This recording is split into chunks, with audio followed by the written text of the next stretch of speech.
They're ousted in the postseason. Can they break through with a change at running back?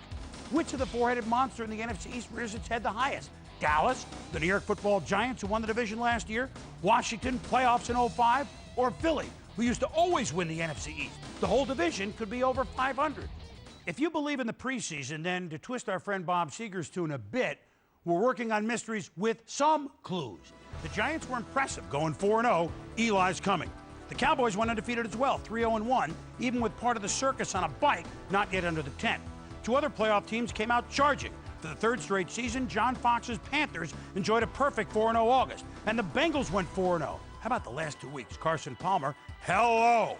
You wouldn't think so, but history shows us that if you win in August, you play in January. Since 1980, 45 teams went undefeated, 28 of them made the playoffs, 62%. Denver made it 1-for-1 last season.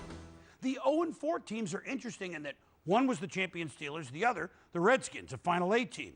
True, the Colts went 0-5 a year ago, then they won 13 straight games. But again, since 1980, 40 winless teams in August, only 5 made the playoffs. Surprising, isn't it? Indy yes, KC no in 05. There are 10 new head coaches this season in a 32-team league. 3 of them you know. Hall of Famer Art Shell back, but there it is. Herm Edwards is now up to date in Kansas City. Dick Duran gets a chance to shuffle in Buffalo. But 7 head coaches are doing this in the NFL for the very first time. I mean, that never happens. Brad Childress, the only one that gets an above 500 team, the Vikings, won a lot down the stretch. Also in the North, Mike McCarthy tries his hand in Green Bay with Brett Favre. Rod Marinelli tries to restore the roar in Detroit. Sean Payton will have a chance that Jim Haslett didn't last year to coach the Saints in New Orleans. By the way, he has Reggie Bush. Gary Kubiak is in Houston, Scott Linehan, St. Louis. Eric Mangini flies in with the Jets. Are these guys set up for an early thud? Well, not the case last year. First-timers Nick Saban and Mike Nolan sprung opening day upsets. Romeo Cornell lost, but had a nice September. Over the last 4 seasons, head coaches in their NFL debuts, 6-5. Now, the 5 years before that, lid lifters, not so good. 6-14 for first-timers. But I like the recent stuff, so I'll take a ride with the youngest head coach. Eric Mangini's only 35. Bill Cowher was younger when he started. So was Don Shula. How'd they turn out? Jets upset the Titans in Tennessee 16-13. My other upset, Arizona rolls out a beautiful new stadium, a beautiful new running back, and downtrodden 49ers come in as a welcome mat. Oops, Niners 21-20. Comeback player of the year, Donovan McNabb. Physically, mentally, you name it. Philly's first unit looked great in every preseason game. They'll look great for all 60 minutes in Houston. Eagles 23, Texans 14. Breakout player of the year, Patriots tight end Ben Watson. Remember this play in the postseason against the Jags? 63 yards later with Tom Brady's pass, New England touchdown. Only to be outdone the next week. Champ Bailey is not slow. He's off for a 101-yard interception TD against Brady. But Dr. Watson, I presume. Where did Ben Watson come from? To make it a 100-yard return and fumble at the 1. Keep your eye on Watson and the Pats. The Bills will be better, but not yet. 23-10 New England. Can't believe they have Junior Seau. Sunday night, the battle of the brothers Manning, Peyton and Eli. It brings to mind the battle of the brothers Primo, Keith of the Hartford Whalers, Wayne of the Buffalo Sabres. They fought each other on the ice, and immediately after the game, they each called their mother to say, I'm sorry. Don't worry, Olivia and Archie, your boys will behave. But older brother Keith won that fight. The Whalers won the game. That's precedent enough for the Swamp. Peyton's Colts over Eli's Giants 27-21. And now for the Super Bowl. Remember 2 years ago? We nailed it. Oh, the Super Bowl? It's my 21st century Bills and Niners. Now with Philly besting Seattle in the NFC, New England over Indy in the AFC, Pats and Eagles.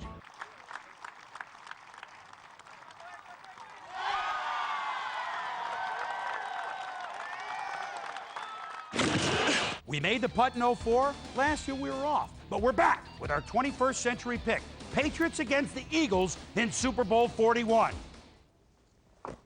Pretty good hand, Schwam. Thank you, Tom. I work hard at it.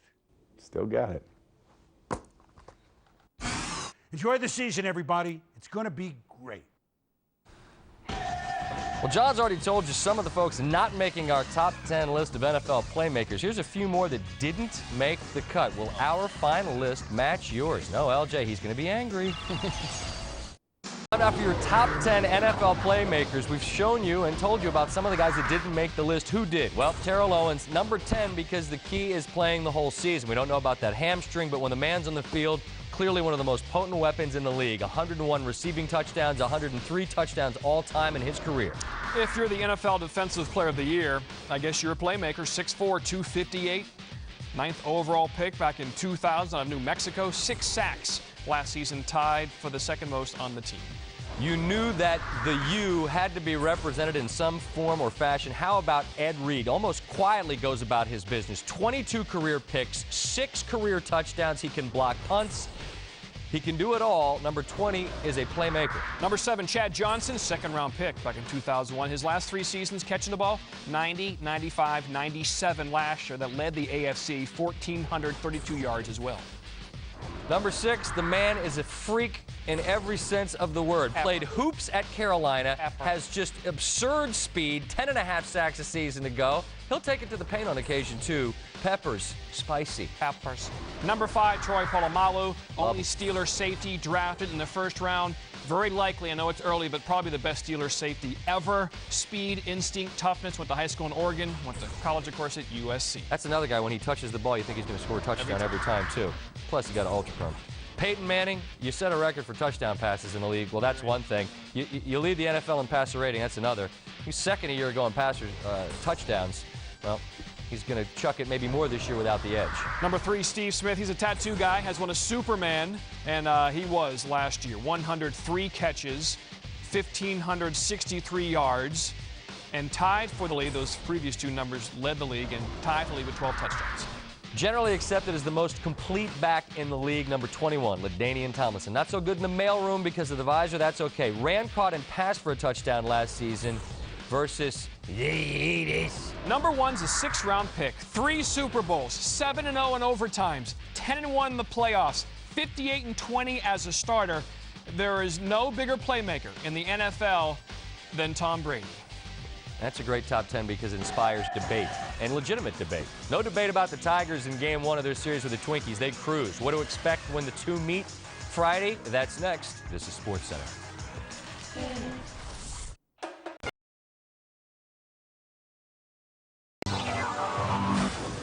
We now join this Orbit ESPN program already in progress. Kind of like the Swam adds up his record. That's exactly right. Who's already on a little bit of the hot seat? Well, you know, this is our annual preview of this. It's not just about coaches getting fired. It's about coaches who have their own high expectations. And if you're a first-year coach, and there's 7 of them, you want to be on this list one day because it represents 686 victories, 37 playoff wins, and 6 Super Bowl championships. Number 5, Billy Parcells. Yeah, that's right. The Cowboys haven't had a playoff win in 10 years. T.O. is on board. Is the pressure getting to the tuna? Hardly. The 65-year-old coach says that his competitive edge is as great as ever, but failure to win it all won't diminish the joy the game has brought him. He says, quote, "I'll never leave the game bitter. They can't get me. I got them."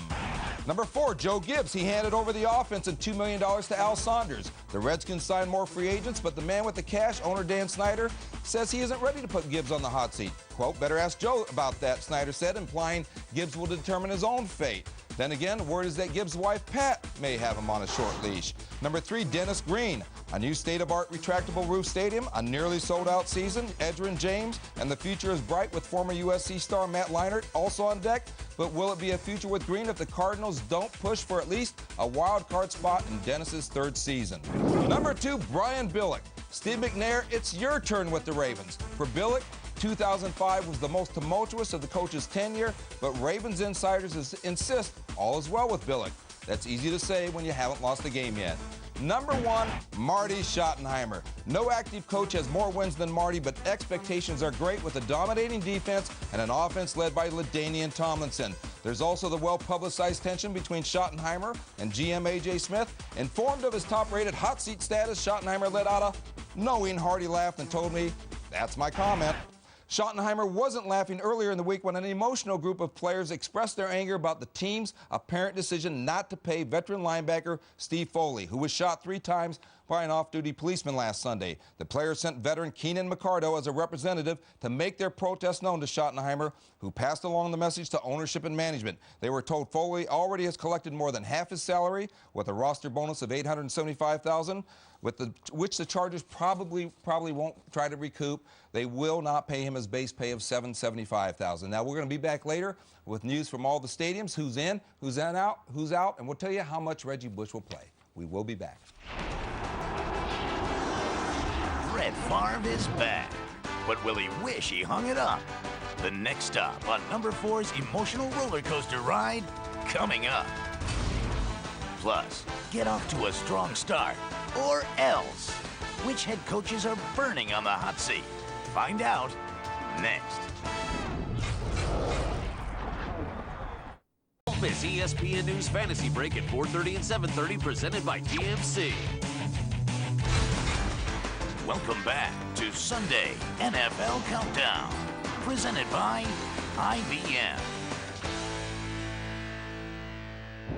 Big game today, Cincinnati at Kansas City. There's the effervescent Chad Johnson. Teammate Rudy Johnson. They'll be seeing plenty of Larry Johnson. You get the point. Front and center. And look at Chad. The haircut, the shirt.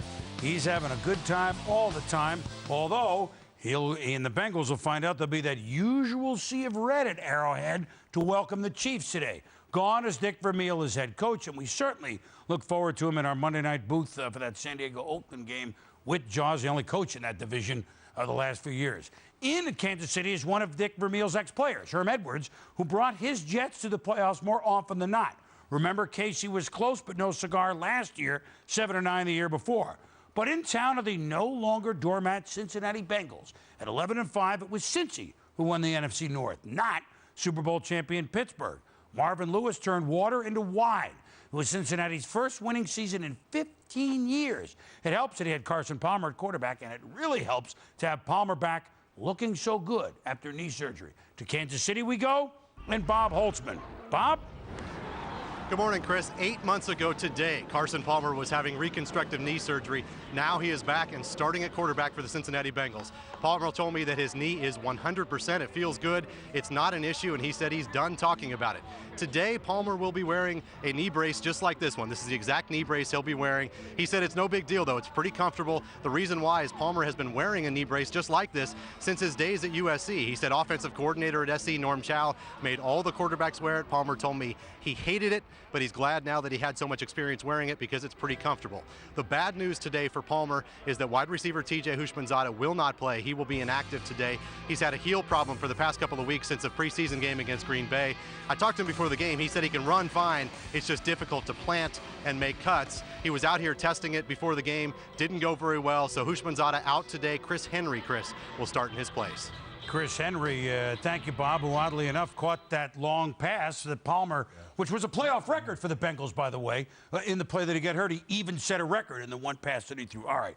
The Trent Green is in this game, who, by the way, is a 4,000-yard quarterback. AFC loaded with big QBs. Which quarterback whole conference needs to have the best season? Tom? I think the guy that Bob was just talking about, Carson Palmer, and I like to compare them to the Indianapolis Colts of a couple of years ago where you had the 49 TD passes from Peyton Manning. When you have a defense that's trying to catch up with the quality of the offense knows they go out and have to score a lot of points. Last year, Carson Palmer led the league with 32 touchdown passes, and I think that they realize that as this defense continues to grow, he might have to have a similar year in order for them to be successful. You mentioned Indianapolis. Now, we're talking stats or we're talking wins, and I think if we're talking both of them, the guy is Peyton Manning with the Indianapolis Colts, because I'm pretty sure when Indianapolis let Edgerrin James go a back-to-back 1,500-yard rusher, they are basically saying, Peyton, we gave you $150 million. We are riding you all the way to the Super Bowl. It's Peyton Manning. He has to have the best year. Well, the guy that has to have the best year is Tom Brady. Not that he's always had a great year, but I tell you what, he loses Deion Branch. He loses another receiver. He's going to go to the tight ends. You got two great tight ends. But he's going to take two unknown receivers, and it might be Doug Gabriel, and it might be Caldwell. I don't know who it's going to be, and he's going to make them household names because this guy is as good as there is in the game. Doesn't get nearly the credit he deserves, but he's the guy that will step up and have a great year. You sure Peyton signed for $150 million? That's about, it was 134. I just wanted you threw a number out there. I'm sorry, boo. It's about 150. You know, on the tight end thing, remember when we were young? We were both young ones. How many could you fit in a phone booth? Right? It was one of the You can get 4 tight ends in those days. That's what my point. Now you get one in. I think, yeah, but the New England may have the most tight ends in the phone booth on the field of any team this year. They got 2 good ones, too. Absolutely. Graham and Watson, too. And by the way, Cliff Branch, Ricky, Brady will find him on the field. By the way, just confirming what Bob Holtzman said, no, today is Hushman Zeta, Tom. Yeah. Because he's inactive. Hushmanzada. When he's back, he'll be Hushmanzada. We'll be back. Love or hate? Will it work in Big D between Bill Parcells and Terrell Owens? Dr. Phil breaks down Dallas's dynamic duo. These people cannot score on us. They cannot score on us. They can't even move the ball. A return to dominance? See why Ray Lewis could wreak havoc again this season. TJ, Michael, and Coach take the field next. Around the League. Brought to you by DirecTV, the exclusive home of NFL Sunday Ticket. Change at the helm of a very good San Diego team. Phillip Rivers has been waiting in the wings, now in his 3rd season, starting quarterback for the Chargers. They're our second Monday night game at Oakland. Let's head back out to Oakland and rejoin Jaws. Anticipate Rivers' season, Jaws. Well, Boomer, it's funny you mentioned that Dick Vermeil and I will be doing the game tomorrow night because the coach and I earlier this week really focused on Phillip Rivers. We studied all the preseason games, and he is a work in progress. And what we saw was symptomatic of a lot of young quarterbacks, the tendency to want to run out of the pocket whenever there's any pressure. When they see color of their opponent, they flush from the pocket too quickly. In fact, in the preseason, Phillip Rivers was sacked 5 times in 51 dropbacks. That's about 10% of the time. Now, in talking to the Raiders yesterday, they seem to feel what they will do is get pressure on him up the middle. Again, with a young, inexperienced quarterback, you want him to see that pressure, get that cabin fever. But now here's the problem when you run those stunts and blitzes up the middle. As Warren Sapp told me yesterday, all of a sudden you're slanting, stunting, twisting, and all of a sudden LaDainian Tomlinson gets one of those gashers up the middle. Sapp said he thinks Tomlinson will be the guy to worry about, like 40 touches, Boomer. Well, and of course, he's thrown touchdowns against Oakland and things like that. So we'll see, Jaws. Thank you very much. Of course, it helps Rivers that he's got Tomlinson and Gates on the offense as well. Our first game Monday night, of course, at 7 Eastern time, comes from the nation's capital. The Washington Redskins, Final 8 team a year ago in year 2 of Joe Gibbs' return, host the Minnesota Vikings, who finished strong, but not strong enough to keep head coach Mike Tice on the job. So in comes Brad Childress, one of those brand new head coaches we spoke about earlier in the show. Our Monday Night Broadcast team, brand new as well. Our head coach, Mike Tirico.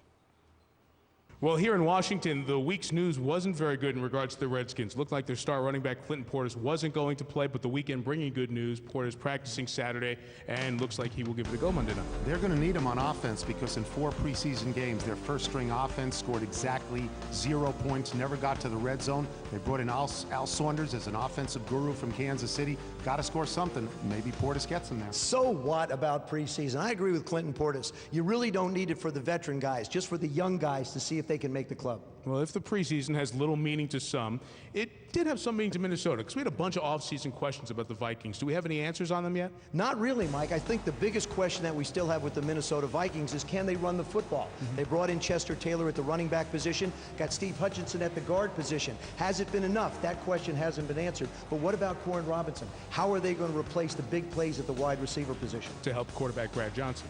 Oldest guy in the league. If you measure it in dog years, he's older than me and Joe combined. That's game 1 of our doubleheader. And game 2 is in Oakland with LaDainian Tomlinson and the Chargers visiting Randy Moss and the Raiders. Our season premiere Monday Night Football doubleheader starts at 7 Eastern. We'll see you then. All right, Mike, Joe, Tony, thank you very much. And our Monday night lineup, a little different this Monday, but basically, you get the drift. All football, all the time. This Monday with the doubleheader, SportsCenter special for 2 hours at 1 Eastern, Around the Horn and Pardon the Interruption from 3 to 4. NFL Primetime with Stu and the gang. Coach Dick will be flying out to the Black Hole. That'll be out in Oakland at 4 Eastern. 5 Eastern, our contingent along with Steve Young. Monday Night Countdown from the parking lot and from the field at FedEx for 2 hours. Then the game 1, Vikings-Redskins at 7. Chargers-Raiders a little after 10.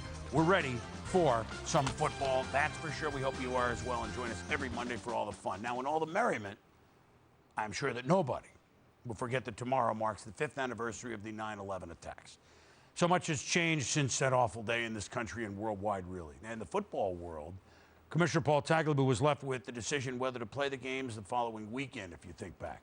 And not postponing the games after President Kennedy's assassination was the one regret of Pete Rozell's career. As Chris Connolly tells us, the league and commissioner reacted very quickly and appropriately.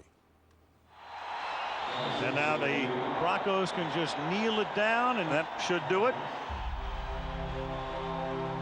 The seemingly unremarkable end of a Monday night game between the Giants and the Broncos on September 10th, 2001. For so many, these would be their last moments inside an old reality, before its familiar visuals would be replaced by searing images of real-life horror and its comforting sounds drowned out by sirens and lamentation. In the aftermath of the 9/11 attacks, Commissioner Paul Tagliabue wasted no time in postponing that Sunday's NFL schedule. And so, rightly, the stadiums lay empty and silent. And even as September 23rd drew near, some were wondering, was it too soon? With thousands dead and American minds raging with grief, was it okay to play games? Yet on that Sunday, the NFL community found stirring, vibrant ways to honor the nobility of those lost in 9/11. Some, like New England's Joe Andruzzi, had a personal connection to 9/11. Firefighter brothers who had responded at the Twin Towers and survived. Some were unashamed to have their private emotions on public display. Others found powerful symbols of our shared emotions, words of solidarity, emblems of freedom. Their on-the-field inspirations found common cause with their proud, patriotic fans. And in paying tribute to the fallen of 9/11, they helped to raise up once more a nation's spirit. There will be, and thank you very much, Chris, there will be a moment of silence observed in Washington before the game, and the military and the police and the fire departments will be honored as well as they should be. Quite poignant, I'm sure, in Washington, and we hope that you join us then. We'll be back on Sunday NFL Countdown.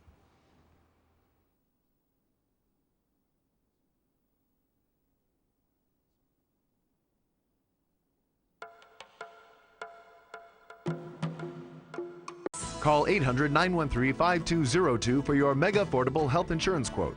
Call 800-913-5202. Steve McNair, a warrior. Ray Lewis, the tide is about to change. A fighter. Yeah. Those bumps and bruises you feel, they only get worse. Come on, Ray. Sticks and stones. The power of respect is never to disrespect. So I won't give you the respect you're looking for. Well, for years, Steve McNair and Ray Lewis were bitter rivals, often in the same division. Now they reside in one locker room. As McNair, for all intents and purposes, the only starting quarterback the Tennessee Oilers, remember them, and Titans have ever had, is now a Baltimore Raven. The one-time NFL co-MVP jumpstarts his new football life as Baltimore is at Tampa Bay. The Ravens and Coach Brian Billick won the Super Bowl 6 years ago right on this field at the new Sombrero. Today, they face a Bucs team that won its division last year at 11-5 and starts its first full season with Chris Sims at quarterback. Now we go over to our IBM Innovation Field. Tommy, Ray Lewis, he's healthy and happy on defense this season. They listened to him, didn't they? Yeah, they did listen to him, Boom. And a lot of people don't know that Ray Lewis has actually been around playing middle linebacker now for 10 years, been one of the best in the game. But his game deteriorated just a little bit the last couple of years, and that's because of the people in front of him. I want you to take a look at Ray Lewis when he was at his best. He had Tony Saragusa and Sam Adams in front of him, two huge bodies. They ate up space. They ate up the people in front of him. One of them at least had to be double teamed. You see the line of sight from Ray Lewis to the ball. He runs right through. There's a 2-yard loss. That's Ray Lewis at his best. Let's show you what happened to him. We're going to have center here. Michael Irvin's going to play the guard. Coach Dick is going to play Mr. Nada, the new tackle that they have, who's the rookie. He also has Kelly Gregg on the other side. We're working from one side of the ball. If Hulate Nada can eat up two people, then that means that Ray Lewis is going to be able to scrape to the football just like you saw in that video and go directly to the ball without getting hit. If that doesn't happen and you can single the tackle, then you're going to get the chip on the linebacker. He's not going to be able to get to the ball, and he's going to be taking tremendous punishment as well. And I think that over the course of the last couple of years, you saw Ray Lewis take that punishment, and that's why he went to the organization and said, we need to have guys in front of me who will allow me to play. And I think now they have that centerpiece offensively in Steve McNair. Now, can Ray Lewis be what he was 2 or 3 years ago? That will be the big question. Well, I spent a lot of time with Ray and Steve McNair this offseason, and Ray talks about how happy he is to have an official leader on offense so he can get back to just leading that defense and leading that team back to a Super Bowl and proving to the world that he is still one of the very best in the game. Well, now, the good news for Ray Lewis is that both starting guards for the Tampa Bay Buccaneers are hurt and they're playing with backups. That's bad news for Chris Sims and Cadillac Williams. I've been checking my calendar. I look at the University of Miami, 10 years. That's about it for him. 10 years. You come from the U, you only play 10 years. We have big news coming from Carolina, so stay with us. And don't miss my interview with Carson Palmer. Find out why I think he's a miracle man. I did play about 10 years. 10. Will Michael Vick finally become one with the West Coast offense this year? Steve Young sizes up number 7. And is Steve Smith's hamstring ready to go? We're live in Carolina for the Falcons and Panthers. Next. Welcome back to Sunday NFL Countdown. Daylight come and he wants to go home. Back to the Super Bowl. Can Jake Delhomme do it? The Panthers did it a couple of years ago.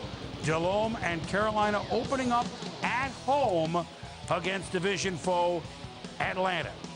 Many folks are picking Carolina to represent the NFC in the Super Bowl. I mean, why not? 11-5 a year ago, 2 road playoff wins, both of them emphatic over the Giants and Bears, coach. And for the 3rd time in 4 years, they went undefeated in August. Today, they open at home against Atlanta, who 2 years ago made the NFC title game in Jim Mora's first year as coach. But last year, Atlanta, only 8-8.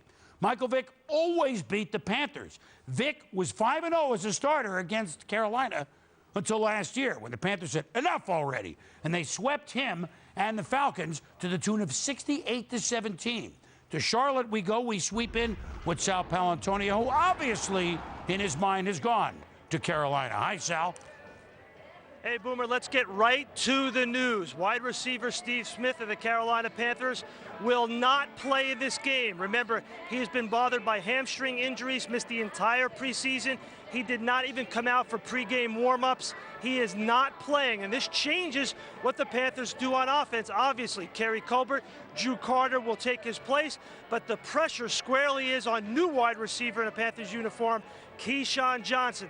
The pressure is also on Michael Vick. I watched Michael Vick warm up on the field a little while ago, and I went up to him and I said, Michael, what happened to your body? He said, I've got a new diet. No more McDonald's at midnight. I'm leaner, faster, and stronger. That's the game plan going into this season. He was out there with his new wide receiver, the speedy Ashley Lee, who just came over from the Denver Broncos. And when I asked Jim Mora on how they were going to use Ashley Lee, he said in a lot of 3 wide receiver sets, and we're going to use him on 1st and 2nd down to keep the spy off of Vic, which was so very useful last year when the Panthers swept the Falcons, Boomer.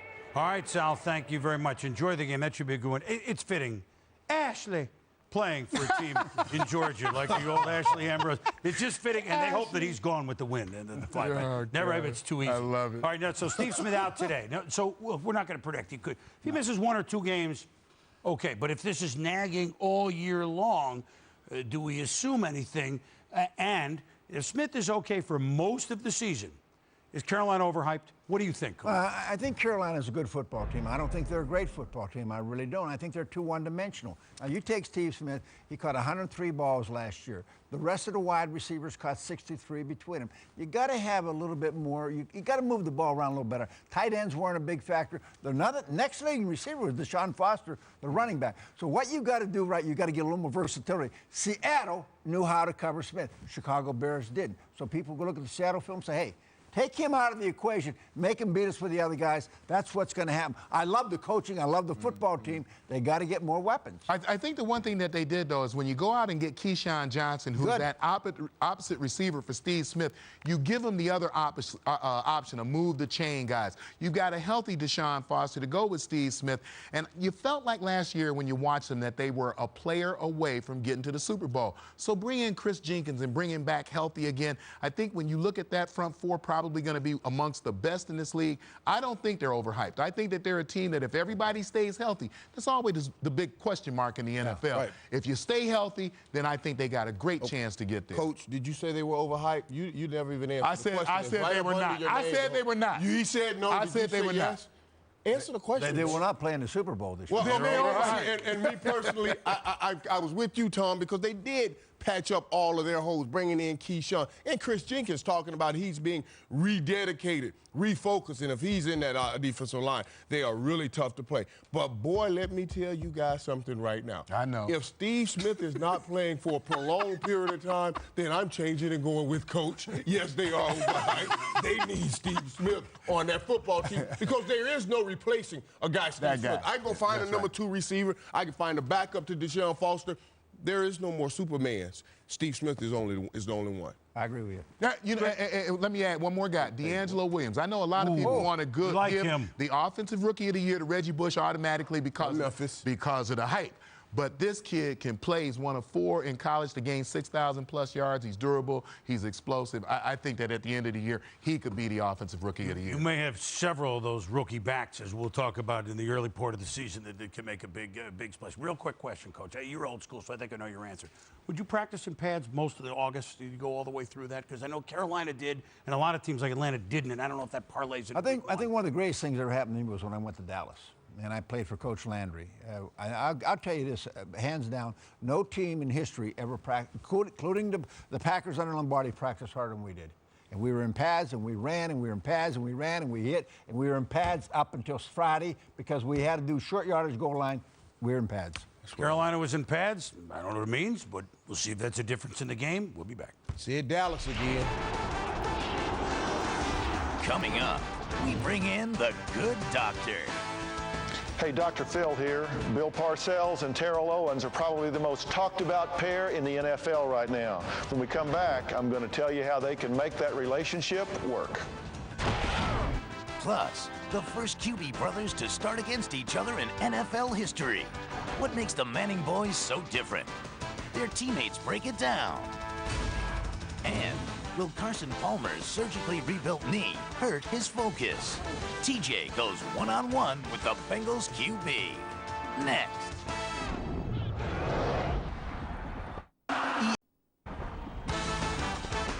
You are watching Sunday NFL Countdown, presented by IBM. One of the big early games and one of the big early players, that's for sure. Tony Gonzalez, always a threat to catch 100 passes at tight end for the Chiefs. Chiefs at home against the Cincinnati Bengals. More on that game in a moment. But now we go back to the big late game, the late kickoff at 4 o'clock. Cowboys at Jaguars. Dallas coach Bill Parcells and wideout Terrell Owens are the most watched couple in the NFL. The only tangible sign of tension was a $9,500 fine for missing 2 meetings and a rehab session. Did Jerry get his man? We're going to find that out later. Today, they play football for real. ESPN.com's Greg Garber examines what could be a complicated relationship. Bill Parcells, a successful, driven man. One of the last of the NFL's old school coaches. Problems that I've ever had with players is when my expectations for the players are higher than theirs. That's when I get hot. Bill wanted things done his way. It wasn't good enough for somebody to do it their way. He wanted it done his way. Terrell Owens, a supremely gifted, attention-craving wide receiver. A stereotypical modern athlete. I am who I am, you know, and I can't change that, and I can't allow people to change who I am.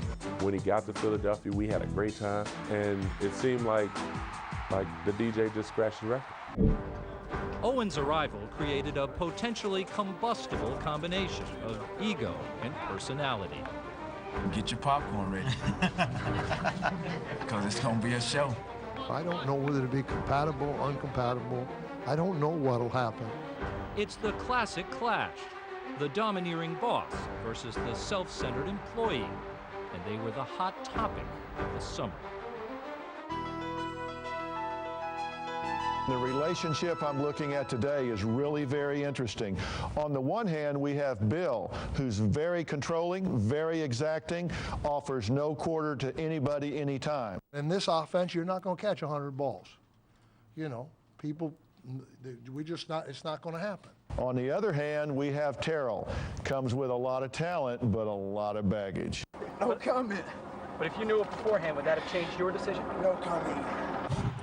Indeed, Owens left a trail of painful breakups in San Francisco and Philadelphia. In Cowboys training camp, the relationship was tested early when Owens complained of a sore hamstring, missed 14 straight practices, and the first 3 preseason games. Well, I'm going to have to see something, you know. I wouldn't put a player out there if I have never seen him practice. I mean, that would be crazy. If he wants to see something, he has 10 years of film to go back and look on. Guy doesn't practice all the time, and you think I'm gonna just all of a sudden insert the guy in with no practice? Are you out of your mind? That's what it says. If I don't practice, I don't play. What am I supposed to do? Argue with that? Anytime you get 2 really high-profile personalities,